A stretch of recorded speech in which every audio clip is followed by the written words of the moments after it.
Hello and welcome to my video tutorial series on setting up a virtual web server. Following this series will be multiple videos about creating websites using PHP, HTML, MySQL, JavaScript, and Photoshop.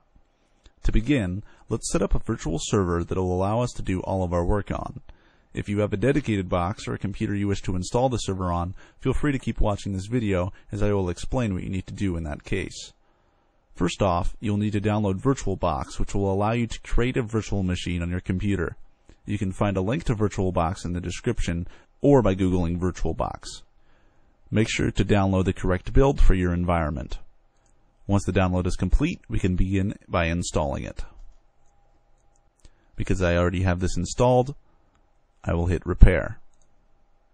Just a warning, on the normal installation of this product, it does disconnect your internet connection, so you may lose connection to this video. Just reload the YouTube page and come back to this part of the video. Once the installation is complete, you can click on Finish. Let's start by creating a new virtual machine. In this case, it's going to be a Linux operating system, and it's going to be Ubuntu 64-bit. I'm going to name this TutServe.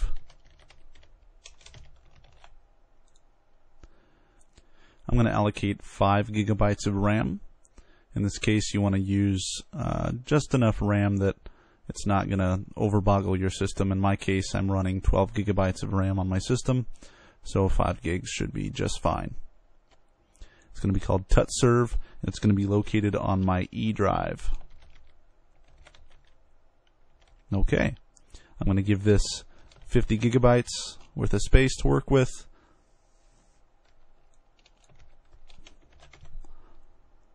And create it. Okay, now we need to download the server portion of this, which I am going to be using Ubuntu. You can find this by Googling Ubuntu or by going to ubuntu.com. Click on Download and then Ubuntu Server. In this case, I'm using the 64-bit edition and start the download. Once the download is complete, you will find it in your Downloads folder. Okay, so go back into VirtualBox and load up your server. Since this is the first time it runs, you'll have this nice nifty wizard that will help you out in getting your server started. So select Installation Media, click on the ISO file that you downloaded, and load it up. Now, if you're not using this VirtualBox, what you can do is either download a program called PowerISO or ImageBurn. You can Google these and burn this to a disk, maybe even Nero.